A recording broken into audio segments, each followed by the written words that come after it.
Hola queridos amigos, hemos visto que el dinero tiene un lugar incluso dentro de nuestra vida espiritual. Hemos visto que Dios también nos habla del diezmo, de las ofrendas, y eso requiere administración. ¿Cómo podemos hacer cuando las deudas incluso ahogan nuestra posibilidad de honrar a Dios con nuestros bienes? Será este tema el que estudiaremos hoy, aquí en Lecciones de la Biblia. Quédese con nosotros.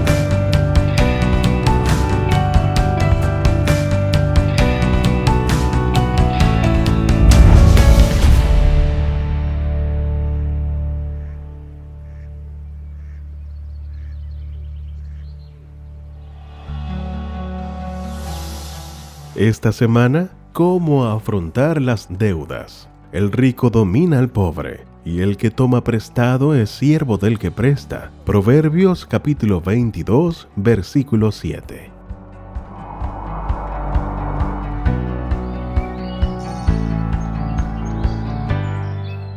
Estamos junto a usted una vez más. Qué lindo poder comenzar un nuevo capítulo, una nueva sesión de estudio, de diálogo, junto a ustedes en sus hogares o en las diferentes instancias en donde ustedes pueden también acompañarnos. Y sigue desde luego con nosotros, amenizando este diálogo y conversación. Pastor Luis Saavedra, ¿cómo ha estado? Muy bien, muchas gracias. Contento de estar nuevamente hoy compartiendo este programa. Qué bien. Tenemos que prepararnos para este programa porque va a ser bien práctico, ¿ya? Va a estar abordando tal vez desafíos que son más comunes de lo que uno cree, que a veces son motivo de alguna crónica o nota en las noticias. Así que sí, es algo tal vez cercano a lo que puede ser un verdadero desafío y puede estar ahogando la felicidad, el gozo de muchos. Así que, queridos amigos, ¿qué será? ¿Qué será de lo que vamos a hablar hoy día? Ya vamos a descubrirlo después de orar e invitar al Señor a que nos acompañe también. Vamos a orar. Señor, en esta hora queremos una vez más invitarte a nuestro medio, que seas tú en este diálogo, en esta conversación, que sean los principios que tú has dejado para nosotros en tu palabra, los que también puedan entregarnos directrices sobre este tema tan sensible, tan necesario, y que es bueno también que lo podamos abordar, sobre todo en este capítulo. Y guíanos, Señor, con tu Espíritu. Lo pedimos en el nombre de Jesús. Amén. Amén. ¿Cómo afrontar las deudas? Cada país, yo creo, tiene una deuda externa. No sé si hay un país que no tenga una deuda externa.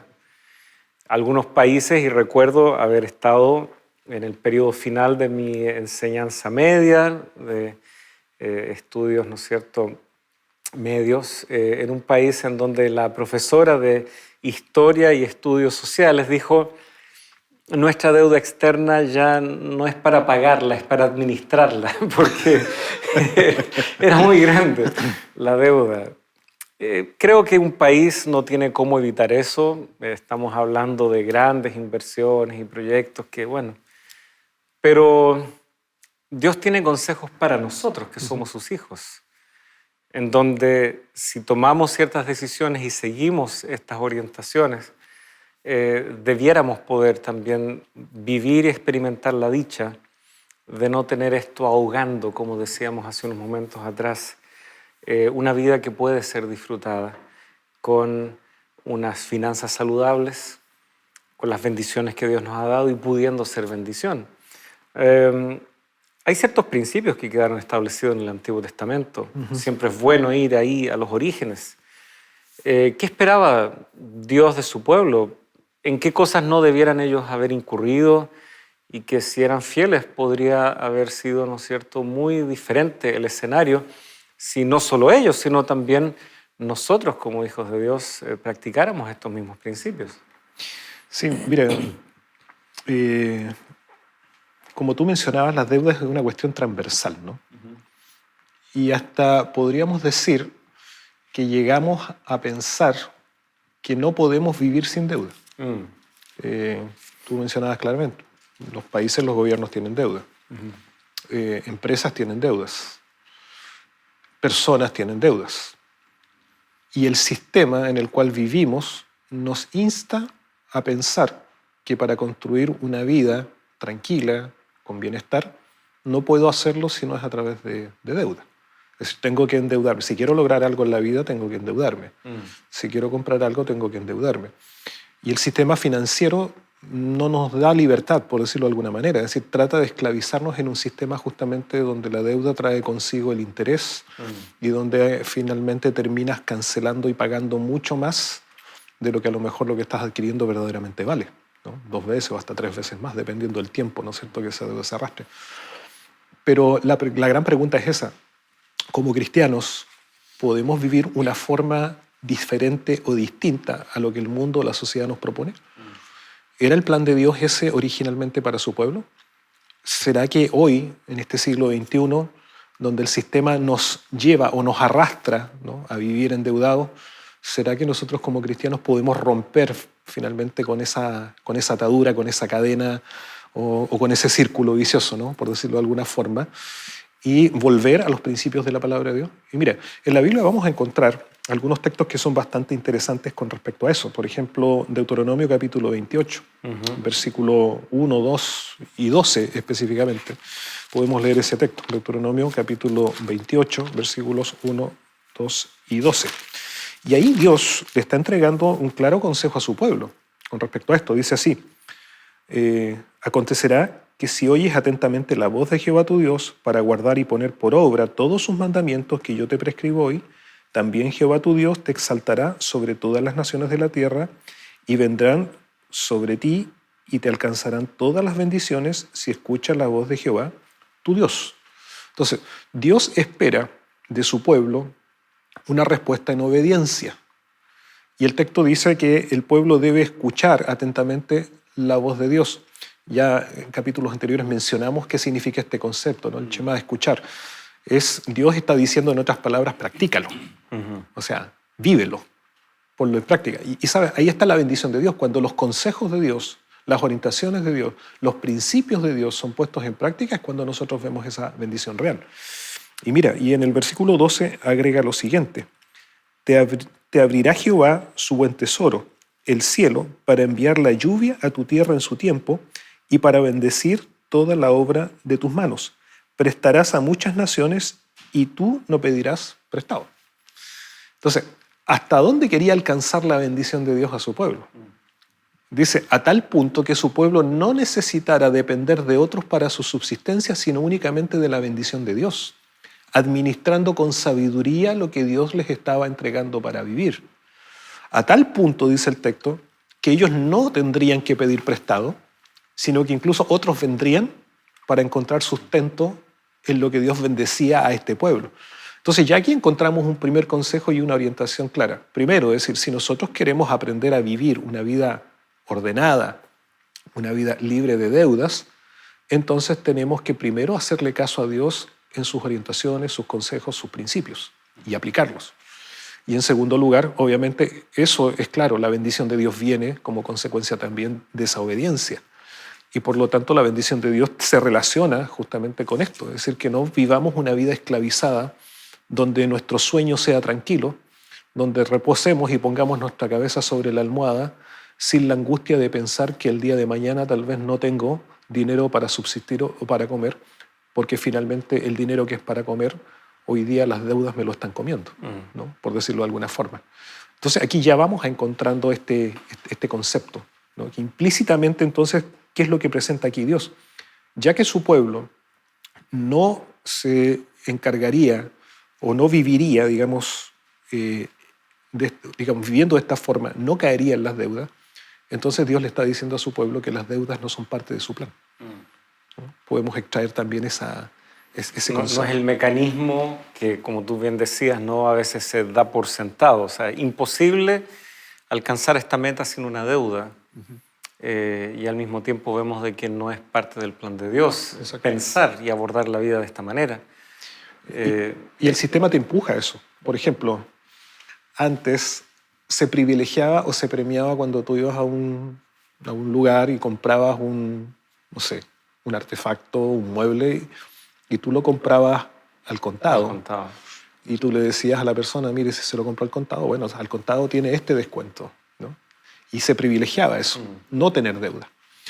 Pero hoy, si tú te das cuenta, tú vas hoy día a comprar en cualquier lugar y la oferta no está en que tú pagues al contado, sino que si tú pagas a crédito y tú compras a crédito, entonces se supone que el precio es mejor, pero en el tiempo el precio es peor, claro, por la deuda que tú contraes. Pero hoy día no se privilegia eso, es decir, hoy día se privilegia en este sistema. Entonces, por eso lo que Dios dice aquí puede sonar como arcaico para algunos, puede sonar como, no, mira, estamos yendo contra lo que es la corriente actual, es decir, ¿será que como cristianos tenemos que llegar a eso? ¿No vivir con deudas como Dios está diciendo a su pueblo aquí? Y la verdad es que este principio, ¿no?, de no pedir prestado es porque con lo que uno ya tiene es suficiente. Exacto.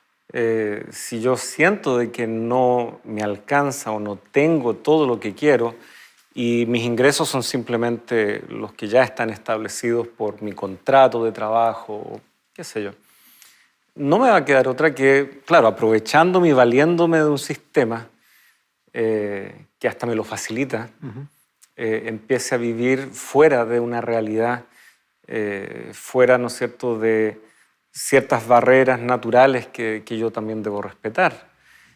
Allí, ¿no es cierto?, en la carta de Pablo a Timoteo, él a través de este joven pastor, este joven ministro, él también da consejos a la iglesia en los diferentes lugares donde Timoteo habría de pastorear. Y allí tenemos en el capítulo 6, cerrando ya un poco lo que son sus palabras y consejos, principios que están muy en armonía con lo que ya acabamos de ver ahí en Deuteronomio. Versículo 6 en adelante, primera de Timoteo 6, versículo 6 en adelante. Pero gran ganancia es la piedad acompañada de contentamiento, porque nada hemos traído a este mundo y sin duda nada podremos sacar. Así que teniendo sustento y abrigo, estemos contentos con eso, porque los que quieren enriquecerse caen en tentación y lazo y en muchas codicias necias y dañosas que hunden a los hombres en destrucción y perdición. Porque la raíz de todos los males es el amor al dinero, el cual codiciando algunos se extraviaron de la fe y fueron traspasados de muchos dolores. El amor al dinero es el problema. Exacto. Incluso si tenemos una vida libre de deudas, incluso si tenemos buenas prácticas financieras, vamos a estar usando dinero igualmente. Con eso nos pagan y con eso subsistimos y con eso podemos incluso bendecir la obra de Dios a través de nuestros recursos. Pero es el amor al dinero, es ese anhelo de enriquecerse, ¿no es cierto?, como fin en sí mismo, no asociado a los plazos, a los tiempos que Dios también conoce para nosotros. Y eso es, digamos, claro, es decir, el dinero en sí no es malo. Intrínsecamente no es malo, no es ni bueno ni malo. Es decir, el problema no está allí, sino como bien lo menciona Pablo, ¿no?, el corazón codicioso. Es decir, cuando nosotros queremos avanzar más allá de lo que en realidad nuestras capacidades y nuestras fuerzas tienen. Ahora, me gusta mucho el consejo porque Pablo le está hablando a un joven. Y fíjate esto, es decir, hoy día los jóvenes, antes de comenzar ya una vida profesional, incluso ya empiezan endeudados, porque el mercado te ofrece esas opciones.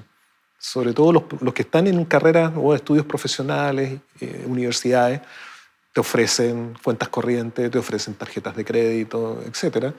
Y entonces, claro, finalmente tú te afanas justamente por colocar ese énfasis sobre aquello que es el dinero, y tu preocupación finalmente es el dinero y cómo junto más dinero y de qué forma llego a ganar dinero.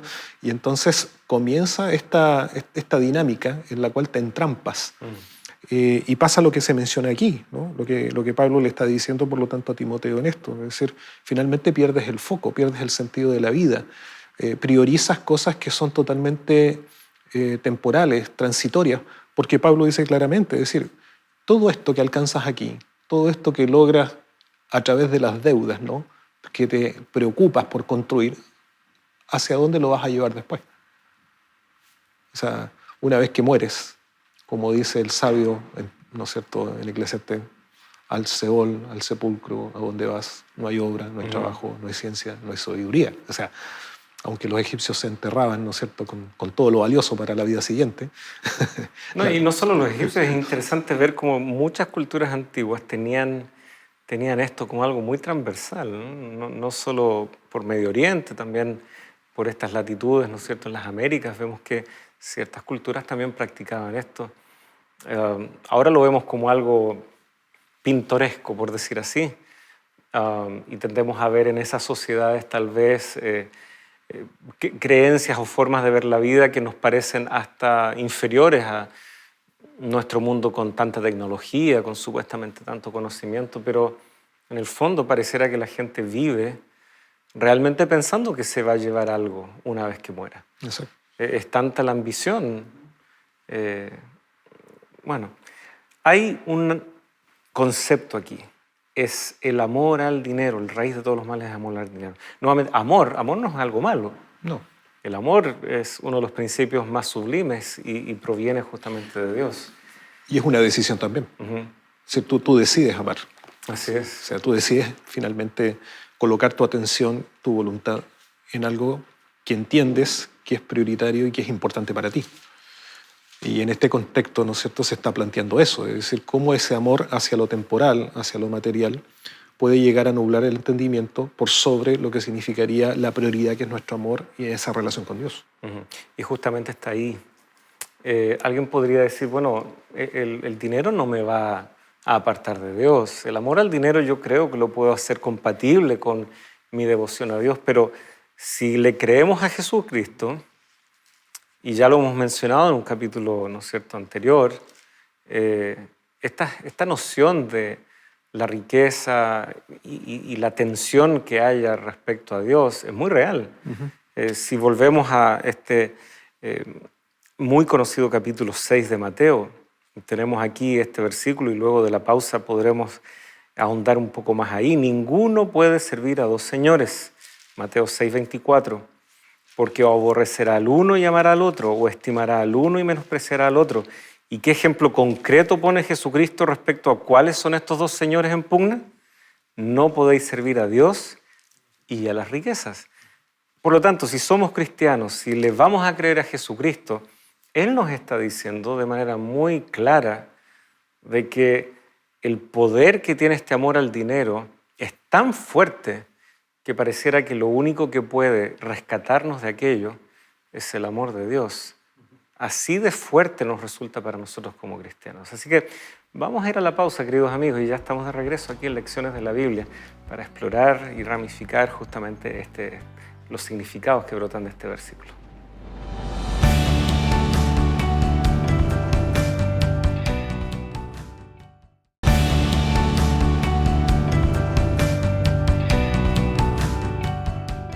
Ya estamos con ustedes nuevamente. Gracias por permanecer en la sintonía de Nuevo Tiempo y también de este programa que les acompaña semana a semana, Lecciones de la Biblia. Habíamos dejado un pasaje de la Escritura. Tal vez en esta pausa usted quedó con ese concepto que Jesús nos deja. No podemos servir a dos señores. Y que Él haya usado específicamente el concepto de la riqueza en contraposición a Dios. Nos parece casi una comparación injusta o tal vez hasta equivocada, porque en nuestro corazón decimos no hay nada más importante que Dios. Y sin embargo, en lo concreto, de pronto sí hay otro Señor que está compitiendo ahí y Jesucristo nos pide que por favor analicemos esto dándole crédito a sus palabras. ¿Cómo es esto? ¿Cómo es que las riquezas pueden competir? ¿Cómo es que este amor al dinero puede competir con algo tan maravilloso como es el amor de Dios o hacia Dios en respuesta?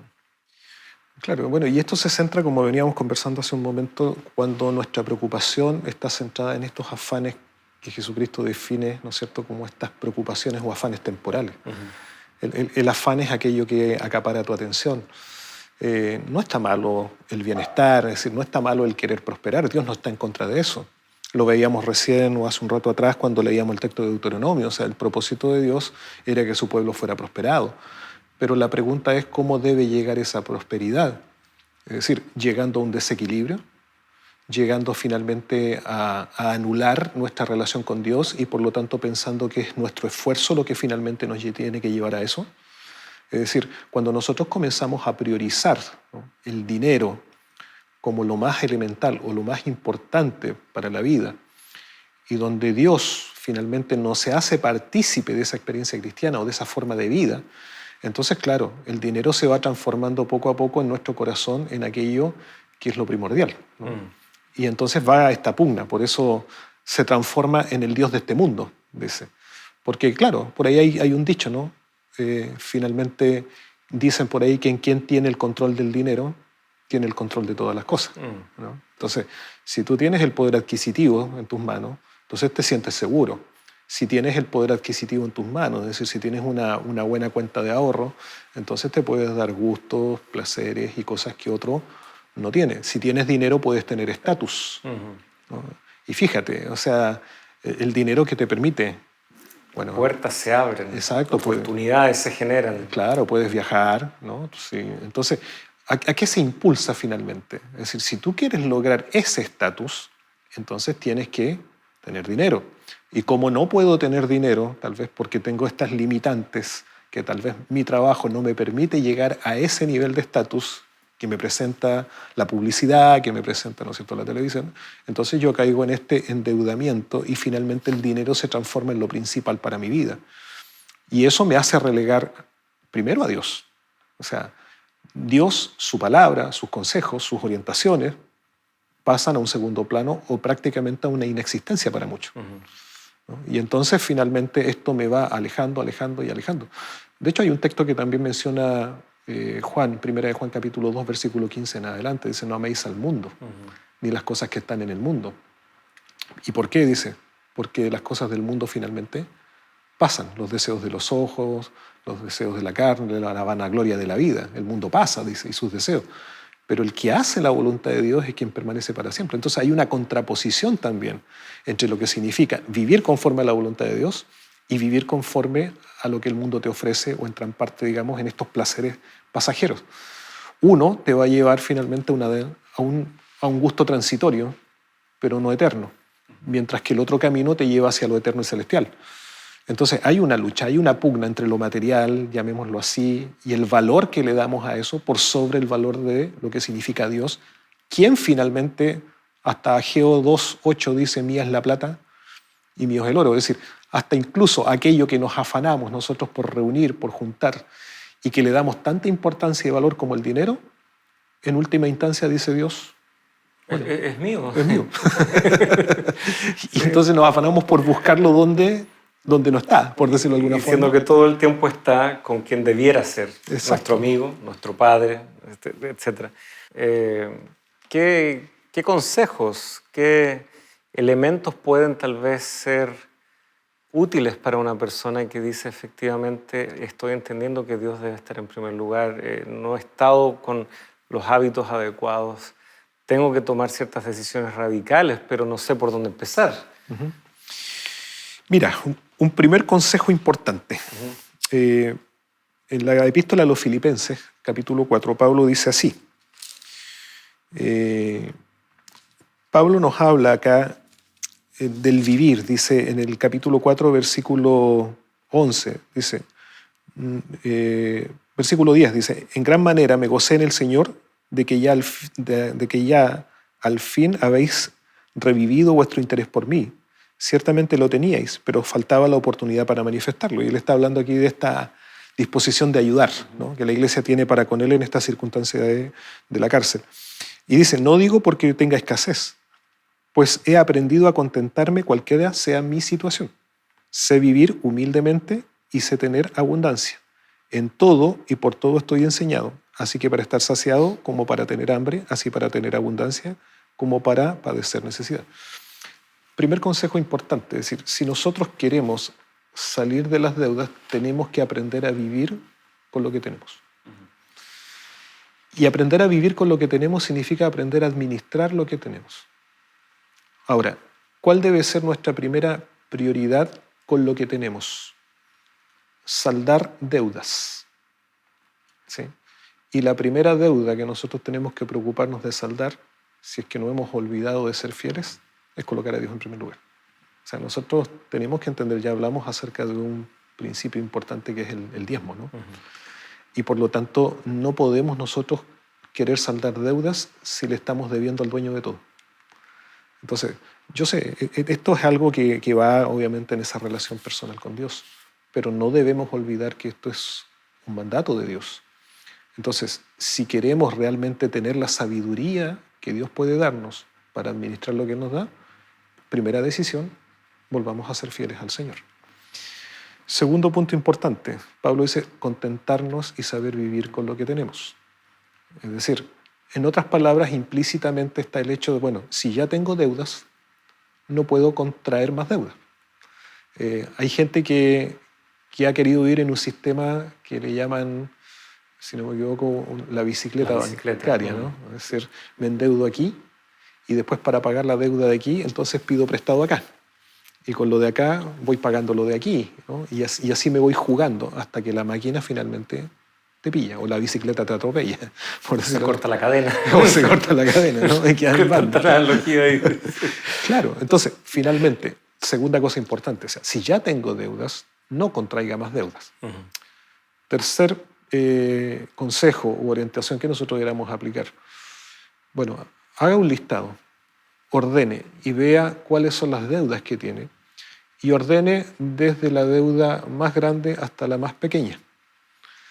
Pero luego póngase el siguiente objetivo. No piense en pagar la deuda más grande primero, porque siempre va a ser más costoso pagarla. Pero sí haga un plan donde usted comience a liquidar las deudas menores, es decir, comience a pagar desde la deuda más pequeña hasta la más grande. ¿Por qué razón? Porque eso en primer lugar nos va a ayudar a nosotros a ordenarnos en nuestras finanzas. Segundo, vamos a ir viendo que se hace más sencillo pagar lo menor que lo más grande y por lo tanto el recurso que vamos liberando finalmente de esas deudas menores nos va a ir sirviendo también para ir pagando en esta cadena, digamos, las siguientes y las siguientes. Entonces esa es una muy buena forma de ordenarnos para ir saliendo de este sistema que nos entrampa. Otro consejo, es decir, si usted no tiene la capacidad de dominio sobre lo que significa tarjetas de crédito finalmente, que hoy día son los elementos que se entregan, entonces es mejor finalmente no tenerlas. Porque claro, el plástico aguanta mucho, como se dice, pero tarde o temprano tienes que pagarlo igual. Y lo que pagas allí no se paga únicamente con el monto original, sino que terminas pagando intereses. Y a veces incluso terminas pagando solo intereses y no el capital mismo que se invirtió. Entonces, si no sabes manejar aquello y tienes la tentación de finalmente no saber controlar aquello, entonces mejor olvídate de aquello que puede ser una tentación y que te lleves a un endeudamiento que no vas a poder controlar. Siguiente consejo importante, a veces, y esto es un consejo que tal vez no estaba dentro de la lección, pero se me viene a la mente. En el hogar, a veces hay uno que puede ser más habilidoso que el otro en administrar los recursos de la familia. Es decir, si yo como esposo no tengo esa habilidad, pero mi esposa sí la tiene, mejor que la esposa pueda asumir esa función de administrar esos recursos, o al contrario. Si es el esposo quien tiene mayor habilidad del control sobre eso, bueno, que sea él quien ayude a ordenar eso, pero también seamos transparentes con el resto de la familia, porque a veces el endeudamiento se genera por ignorancia dentro del mismo hogar. O sea, cuando nosotros no le compartimos al resto, no le decimos a los demás, mira, esto es lo que en realidad tenemos para vivir, y hacemos nuestro presupuesto familiar. Entonces a veces la familia, por ignorancia, por no saber, ¿no? De repente hay momentos en los cuales no se quiere decir cuánto es el dinero, ¿no? Cuánto es lo que recibimos, ¿no? Yo lo administro. Y claro, y a veces la familia, sin saber, cae en ciertos endeudamientos justamente pensando que hay dinero suficiente y resulta que no era así. Grandes decisiones también tienen que ser consensuadas y consultadas dentro del mismo contexto familiar. O sea, no porque tú seas el esposo y seas quien provee a lo mejor en este momento para la familia, sientas que tú tienes el derecho de decidir qué hacer con ese recurso y entonces asumir compromisos que a la larga van a terminar también afectando y perjudicando al resto del núcleo familiar. Entonces hay varias orientaciones y consejos prácticos en ese sentido. Pero la Biblia es clara, es decir, primera cosa, no te endeudes. O sea, Dios dice, no contraigas deudas. ¿Por qué vas a empeñar, no? En otras palabras, incluso la cama, ¿no? O no, dice, ¿por qué te vas a empeñar una deuda? Hasta que vengan incluso y te quiten la cama, dice, ¿no? Y no tengas incluso en qué dormir. Entonces, cuidado, o sea, Dios es claro en decirnos, no caigas en este camino. Y si ya estás ahí, bueno, comienza a aplicar estos consejos prácticos, pero sobre todo, que Dios ocupe el primer lugar en este proceso, ¿no? Lo interesante es que Pablo acá dice, sé vivir humildemente y sé tener abundancia. No está 100% definido si la familia de Pablo era relativamente pudiente o era gente de esfuerzo. Hay pistas que tal vez pueden ir en ambas direcciones. Siendo de Tarso y sin embargo fue educado a los pies de Gamaliel en Jerusalén, esto podría suponer que ellos tenían ciertos recursos, pero al mismo tiempo Pablo conocía el oficio de hacer tiendas. Eso podría sugerir que él necesitó aprender a valerse junto con su familia, pero también va de la mano con la enseñanza farisea de que era bueno que ellos no solamente conocieran la escritura, fueran gente docta, ellos también veían como una gran virtud el saber hacer algún trabajo manual. Así que la evidencia puede ir en ambas direcciones, pero una cosa es clara, Pablo entiende de que las situaciones de vida pueden cambiar y por eso es mejor vivir de acuerdo a estos principios, de acuerdo, como tú recién señalabas, ¿no? Estos consejos también. Porque incluso si hay más dinero en algún momento, cuán prudente sería destinarlo a pagar un compromiso ya existente en vez de contraer otro. O incluso el principio del ahorro. O sea, mira, tomemos el ejemplo de José. Egipto, 7 años de abundancia. O sea, perfectamente podrían haber pensado, bueno, tenemos abundancia, gastemos, derrochemos, total tenemos mucho. Pero ¿qué viene después? 7 años de escasez. Y José aplica un principio allí de administración. O sea, cuando tienes más, en vez de darte esos privilegios o esa vida, ¿no?, de derrochar, de gastar indiscriminadamente, cuidado. O sea, mejor, ¿por qué no nos sentamos, nos detenemos un poco, cuidamos nuestro presupuesto también, pero también tomemos el resguardo de que en esta abundancia ese dinero lo podemos colocar en una cuenta tranquilamente, ese ahorro, porque en algún momento uno no sabe, es decir, como Pablo menciona, puede ser una vida de abundancia, puede ser un momento de escasez, y resulta que ese dinero que tú tenías ahorrado puede servir perfectamente ¿para qué? Para sustentar o solventar una situación difícil que en el camino puede aparecer y de la cual tú desconoces. Entonces, qué importante es esto, es decir, cómo administramos tanto en la abundancia como también cómo podemos administrar en la escasez. Así es. Y bueno, nuestra vida no la tenemos asegurada, incluso aunque tuviéramos muchas riquezas, no podemos con eso determinar qué va a suceder el día de mañana. Curiosamente, hay gente que contrata un seguro, ¿ya? Y hay seguros de todo tipo, seguro de vida, seguro de salud, seguro complementario de salud, pero nada realmente es seguro. Exacto. Y por lo tanto, en esta vida que es cambiante, en donde Pablo dice, tanto en lo humilde como en la abundancia, vivir de acuerdo a los principios que Dios nos da, ahí está la verdadera sabiduría, ahí es donde yo puedo caminar seguro y donde también puedo volcar mi mirada a Dios y pedir que así como Él ha ofrecido bendición, que Él nos muestre cómo ser destinatarios y personas que estén en armonía con esas bendiciones que Él busca dar. Y hay una escala tal vez, hay un plazo, hay un tiempo y ocasión para todo en esta vida. Eclesiastés 3 así lo señala. No podemos imponerle a Dios cómo, de qué manera y en qué magnitud serán las bendiciones que Él nos da. Pero una cosa es clara, Dios no es mezquino con sus hijos. No. Y quiere que nosotros podamos ser bendecidos para ser bendición. Tal vez nuestro temperamento, nuestro carácter requiere el no tener tanta abundancia. Porque justamente como tú dices, no tenemos las destrezas, no tenemos tal vez la madurez espiritual todavía para administrar temas que son mayores. Llega un momento en donde tal vez esa madurez llegará. a veces con fuertes caídas, como hemos mencionado. En todo momento, sin embargo, Dios es bueno y Dios es fiel.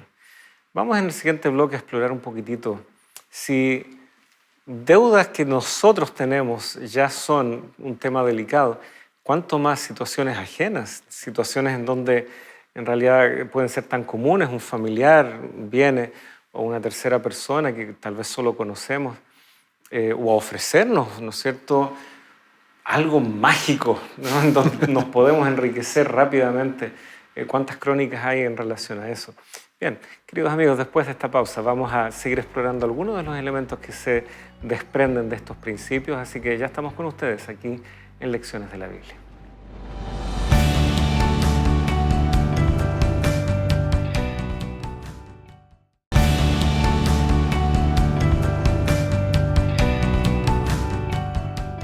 Casi todo el mundo está con miedo. Miedo de dar vuelta a la última página de la historia y leer en grandes letras la palabra fin. Miedo a las previsiones de los científicos, ecologistas y religiosos. Miedo de ver nuestro planeta transformado en cenizas. Teniendo en cuenta todos estos temores, ¿se justifica perder la esperanza? ¿Es razonable concluir que Dios no existe y que no hay nada más allá de aquello que podamos ver o tocar? Solicita ahora mismo la guía de estudio Verdades para el tiempo del fin y descubre en ella el plan que Dios tiene para tu vida.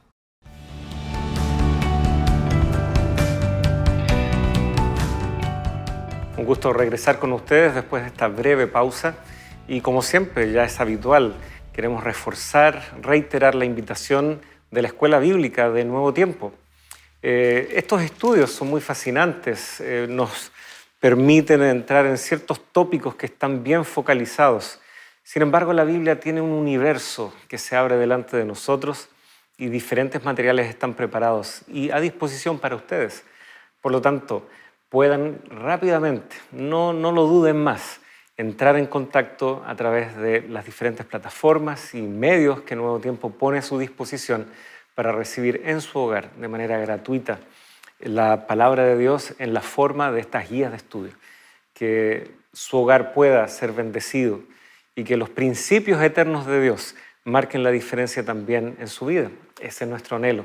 Así que entre en contacto con la Escuela Bíblica y recibirá estos preciosos materiales también en su hogar. Antes de la pausa, nosotros mencionábamos de que una cosa es saber resolver nuestros asuntos financieros y rehuir nosotros de la deuda.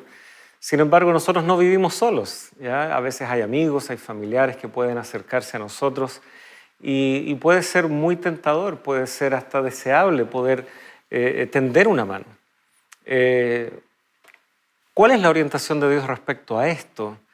¿Es prudente hacerlo? Bueno, mira, la Biblia es clara. Sí, ya hemos visto por una parte que Dios nos dice claramente no contraer deudas. Se me venía a la mente el texto que Pablo también menciona en Romanos capítulo 13, ¿no?, cuando él dice no debáis a nadie nada. Entonces, la deuda no es solamente lo que yo puedo contraer, sino la deuda también puede ser cuando yo me hago fiador de otro en una deuda, lo que se denomina el aval, ¿no? Por ejemplo, aquí en Proverbios capítulo 6 dice: Hijo mío, si has salido fiador por tu amigo o le has empeñado tu palabra a un extraño, te has enredado con las palabras de tu boca y has quedado atrapado en los dichos de tus labios. Es decir, si te has transformado en fiador de otro, finalmente quedas entrampado. Y claro, a veces nosotros de buena voluntad, y lo digo así, ¿no?, de buena voluntad, alguien necesita contraer una deuda, un crédito, y viene y te dice: mira, el banco me está pidiendo un aval porque en realidad mi capacidad crediticia no alcanza, mi ingreso no alcanza a justificar ese crédito, pero yo necesito tener ese dinero, pero yo te prometo que te lo voy a pagar, no te preocupes, yo soy responsable. Tú me conoces. Tú me conoces, ¿no es cierto? Pero si somos amigos o somos familiares, somos familia, es decir, ¿cómo te voy a engañar? Y entonces, claro, a veces no dudamos de las buenas intenciones y de la buena voluntad. Y entonces uno, claro, pensando en hacer el favor a esa persona que va y justamente se entrampa y dice: ya, perfecto, yo te voy a hacer de aval. Pero como decíamos anteriormente, las cosas son muy frágiles. La vida cambia de un momento a otro. ¿Y qué pasa si esa persona a la cual tú serviste de aval finalmente, por ejemplo, en el transcurso del camino pierde el trabajo. O ocurre una situación grave en su familia que lo hace justamente tener que destinar esos recursos finalmente a pagar esa situación compleja, salud, no sé. O incluso que ese, entre comillas, amigo hasta allí, después de eso dice, bueno... Le dé amnesia. Exacto. Si te he visto no me acuerdo, Sí. ¿no? Qué compromiso, ¿no? Y finalmente, claro, como él ya no es el responsable porque no es el fiador, el acreedor, ¿a quién va a cobrar? Si no paga a quien tiene que pagar, el acreedor finalmente te va a cobrar a ti, que tú eres el fiador, que tú eres aquel que es el codeudor, o en este caso el aval. Y entonces... Y hasta lo hacen sonar muy bonito, ¿no? Porque yo he escuchado el concepto en algunos contextos, codeudor solidario. Exactamente. Estás siendo solidario con tu amigo, estás siendo una buena persona al ser este aval. Exacto. Pero sí, hay que tener extremo cuidado y Proverbios 6 es un claro ejemplo. Y parece que para Salomón este concepto no desaparece rápidamente porque más adelante en el mismo libro de los Proverbios encontramos nuevamente un consejo que va en esta línea. Allí en el capítulo 17, versículo 18 dice, el hombre falto de entendimiento presta fianzas y sale por fiador en presencia de su amigo. Las instituciones, como tú dices, las instituciones financieras, van a tocar la puerta del aval si es que la otra persona no está respondiendo ni está a la altura del compromiso que asumió. Ese es un frente. Exacto. Ahora, esto no significa que tú te cierres en la posibilidad de ayudar. O sea, cuando hay una real necesidad y uno puede tender la mano a alguien, tiéndesela. Pero no necesariamente tú siendo quien tenga que contraer esa deuda. ¿A qué me refiero? O sea, si nosotros tenemos una, lo voy a decir así, si nosotros tenemos una salud financiera adecuada, si hemos sido ordenados con el presupuesto, si aprendemos a vivir con lo que tenemos, si con la ayuda y la bendición divina, como decíamos anteriormente, yo puedo juntar, guardar un dinero en ahorro, bueno, si hay un familiar que está en desgracia, si hay alguien que está pasando por una situación compleja, qué bueno es, por ejemplo, que yo pueda ir y tenderle la mano y decirle, mira, aquí está, te ayudo. Es decir, ser bendición. Claro. Comparto esa bendición, ¿te das cuenta? Pero no necesariamente voy a estar contrayendo yo el compromiso de esa deuda, pero no estoy dejando de ayudar, que es muy importante, porque claro, por un lado sí, cerremos la puerta a ser aval, cerremos la puerta a asumir deudas que no son nuestras, y con mayor razón, como ya nos dice al principio, es decir, si yo no asumo deuda para mí, menos puedo asumir la deuda para otro. Así es. ¿Ya? Pero no cerremos la posibilidad de compartir esas bendiciones que Dios nos da y que con sabiduría hemos administrado para entregar, digamos, una ayuda a quien está en dificultad. Y mira, y esto a veces lo voy a llevar un poquito al terreno eclesiástico. A veces esta situación ocurre dentro del contexto de la iglesia también. Por ejemplo, hay personas que están pasando por dificultades y van a la iglesia y quisieran que la iglesia les dé prestado de sus recursos. ¿Sí? Y pasa. Dicen, no, por favor, préstenme este dinero y yo prometo que se lo devuelvo a la iglesia. Y a veces los hermanos de buena voluntad dicen, ay, así, présteme, lo vamos a ayudar. Y la iglesia, de hecho, tiene un fondo solidario. Exacto. Antiguamente se le llamaba fondo de pobres, pero existe un fondo que podría uno decir que tiene esa finalidad. Pero fíjate, es decir, no es un fondo de préstamo, Claro. sino que es un fondo que la iglesia genera para ir en ayuda de esas necesidades extremas, donde no se espera que a quien que recibe ese beneficio de la iglesia tenga que retribuir después o devolver a la iglesia ese dinero. Porque a veces se generan no solo enemistades entre, por ejemplo, tú y yo, si asumimos, yo asumo un compromiso, tú lo asumes por mí y yo no te lo pago. Porque al final se va a romper la relación, al final se va a quebrar esa relación de hermandad, de amistad, o hasta incluso de familia, en los casos de familia. Claro. Pero ¿qué pasa entre el creyente que le adeuda a la iglesia y no puede pagar? O sea, ¿qué va a hacer esa persona? ¿Cómo se va a sentir de ir a la iglesia cada sábado a reunirse con sus hermanos en la fe sabiendo que tiene una deuda impaga? Tal vez no va a ir ya y se va a alejar del camino de Dios. O sea, hasta lo espiritual se puede ver afectado o dañado por el contraer estas deudas o servir de aval, ¿no? Entonces, cuidado. Por eso el consejo es no entremos en ese terreno, ni en la deuda ni en el aval. Y ahora nuevamente, digamos que alguien ya está de aval. o digamos que alguien sí prestó, no pasando por instituciones financieras, sino por estos lazos de amistad. Creo que también Dios deja establecido un principio para justamente resguardar que no sufra la relación familiar, que no sufra la relación espiritual, si es que el contexto es el círculo de la iglesia, porque Dios también puso un límite, Sí. puso parámetros dentro de los cuales alguien que tal vez debido a una deuda, y el caso está y debe ser entendido dentro del contexto de la cultura de muchas naciones en la antigüedad, una de las formas de finalmente saldar una deuda era pasar a ser el siervo de alguien. Exacto. ¿Ya? Pero ¿y si esa deuda es enorme? Y si yo saco los cálculos y tengo que pasar el resto de mi vida como siervo de alguien? Dios tenía algo que decir al respecto. Exacto. Ahí está el plan de la remisión, es decir, de la liberación de esa deuda pasado 7 años, ¿no? Lo que se denominaba como ese jubileo también. Es decir, y es interesante, por ejemplo, aquí en Deuteronomio capítulo 15 dice, cada 7 años, versículo 1, harás remisión. En esto consiste la remisión. Perdonará a su deudor todo aquel que haya prestado algo de su pertenencia, con lo cual obligó a su prójimo. No lo demandará más a su prójimo o a su hermano, porque ha sido proclamada la remisión de Jehová. Entonces, mira, la verdad es que las leyes de Dios, cómo Dios quería guiar a su pueblo, son tan justas y tan rectas y de tanto beneficio que Dios quería establecer un equilibrio justamente dentro del contexto social, desde todo punto de vista, y hasta desde el punto de vista económico. Llama la atención, sin embargo, en el versículo que sigue, el versículo 3, del extranjero demandarás el reintegro, pero lo que tu hermano tuviere tuyo, lo perdonará tu mano.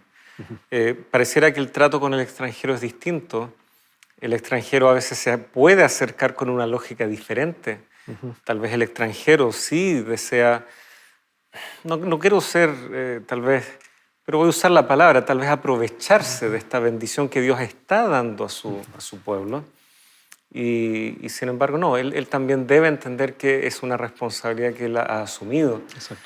Pero en el contexto del pueblo de Dios no pueden ocurrir estos abusos, no debieran ocurrir circunstancias en donde alguien que ya está severamente limitado financieramente se empobrezca aún más en un proceso que en principio era para ayudarlo. Dios pone claros límites. Lo mismo en el caso de alguien que tal vez debía con su servicio en una casa pagar una deuda. Éxodo 21, un capítulo también muy conocido en donde también al 7º año sale libre. Aún así, la persona puede decidir si finalmente ha sido tan buena la experiencia de servir a esta persona que en su condición en la que estaba, que justamente lo llevó a ciertas irresponsabilidades, una vida, ¿no es cierto?, sin mucho sentido, y por eso cae en esta realidad. Sin embargo, en ese hogar encontró orden, encontró un propósito. Tal vez en ese hogar conoció a Dios verdaderamente y su experiencia de fe creció. Esa persona puede decidir quedarse ahí. Dios abre también esa posibilidad. Y claro, cada vez que este ciclo se repetía, llegaba finalmente a ese año del jubileo, ¿no? El año 50, ¿no? Después de 7 ciclos, llegar hasta el año 49, el 50, se restablecían terrenos. Eso te iba a mencionar. Propiedades, sí. El derecho a la propiedad, es decir, cómo evitar entonces que existieran los terratenientes, ¿no? Que se apoderaran de todo el terreno y finalmente los otros terminaran siendo sus siervos. O sea, había un equilibrio perfecto en ese sentido. Y mira, es decir, esto salvaguarda ¿qué cosa? Justamente la injusticia. A través de este sistema Dios quiere evitar justamente eso, la injusticia, el aprovechamiento, esta actitud de actuar ilícitamente, pero que lamentablemente en algunos contextos de la historia de Israel o de la nación de Judá se dio. Por ejemplo, en el contexto de Isaías, ¿no? Cuando Isaías llama la atención al pueblo, nosotros vemos que era un pueblo que estaba aprovechándose, personas que vivían una religiosidad, pero que estaban siendo injustos con sus hermanos y se aprovechaban de los más desposeídos.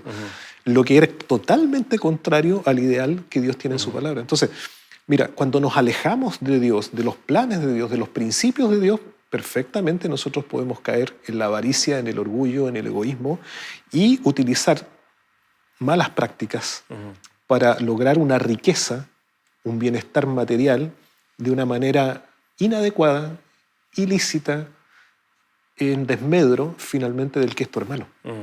Y es interesante cómo estas leyes que Dios coloca son superiores a la legislación incluso de las grandes naciones de la época. Se mencionaba, ¿no?, el caso de José, tú lo mencionabas en un bloque anterior, cómo él administró este proceso, ¿no es cierto?, de los 7 años de abundancia y luego los de escasez. Pero también hay ciertos detalles que se nos da en el texto de que los egipcios vendieron sus terrenos a Faraón. También. Pero ahí quedó. Ellos se quedaron sin sus terrenos, nunca hubo ese reintegro. Exacto. ¿No es cierto? Todo quedó en manos del monarca. Incluso en aquello vemos la superioridad de las leyes que ordenan la vida del pueblo. Sin lugar a dudas, Dios quiere bendecir. Exacto. Y tal vez nuestros amigos han visto de que aquí se ha tocado un tema bastante sensible y sin embargo muy práctico, muy cotidiano. Por favor, dedica algunas palabras también para ellos en esta invitación. Muy bien. Bueno, casi ya, ¿no?, llegando al final del tema de hoy. Yo quisiera también ahora hacer una invitación a cada uno de ustedes que han estado acompañándonos desde sus hogares a través de la televisión, desde la señal de Nuevo Tiempo. La verdad es que hoy día vivimos dentro de esta sociedad que nos entrampa, que nos esclaviza, que nos lleva hacia un sistema para vivir una vida aparente, es decir, para vivir de una manera que en realidad no somos o que no es nuestra condición o nuestra realidad. Pero Dios nos ha dejado estos consejos en su palabra. Dios nos invita una vez más a reordenar nuestras prioridades, colocar a Dios en primer lugar, nuestra fidelidad para con Él, y así también poder aprender a vivir de acuerdo a la bendición que Dios nos otorga cada día. Recordemos algo importante, el Señor nos dice en su palabra también: bien, buen siervo y fiel, sobre poco has sido fiel, sobre mucho te pondré. Si aprendemos a vivir y administrar en sabiduría lo que Dios nos da, entonces, ¿no será que Dios también pueda confiarnos mayores bendiciones, no solo para nosotros, para otros y para su causa? Que el Señor nos ayude para poder vivir una vida financieramente ordenada, conforme a los principios de Dios y también siendo bendición para otros y para su obra. Te invito a que podamos orar en este momento. Nuestro bondadoso Padre Celestial, gracias porque tú eres quien nos sustenta. Gracias porque tú eres quien bendice nuestras vidas. Pero también danos la sabiduría para aprender a vivir conforme a lo que tú nos das cada día. Señor, que podamos vivir no como este mundo vive, entrampado en los deseos, en los afanes, en las preocupaciones de esta vida, en la apariencia, en la vanagloria del mundo, sino que podamos aprender a vivir administrando con sabiduría lo que tenemos para hacer bendición a otros y también para tu obra. Si tal vez hay alguien que en este momento ha estado viviendo una vida desordenada financieramente, que los consejos de tu palabra, la orientación que encontramos en ella, pueda llevarlo a la experiencia práctica, aplicarlo en su vida y con tu ayuda y con tu sabiduría y tu bendición pueda entonces salir de este sistema que hoy día tal vez le agobia. Porque Señor, tú eres el dueño de todo, del oro, de la plata, y quieres darnos esas bendiciones también, pero en armonía a tu voluntad. Lo pedimos todo y lo agradecemos en el nombre de Jesús. Amén. Amén. Muchas gracias, Pastor Luis. Gracias por esos consejos, gracias por haber compartido con nosotros otra lección más, un capítulo más en Lecciones de la Biblia, que sin lugar a dudas va a resultar de gran beneficio. Queridos amigos, gracias también por acompañarnos. Esperamos también sus comentarios, sus reacciones, y gracias por acompañarnos en diferentes lugares del mundo, y gracias también por sus oraciones. Nos volveremos a encontrar en un nuevo capítulo aquí en Lecciones de la Biblia.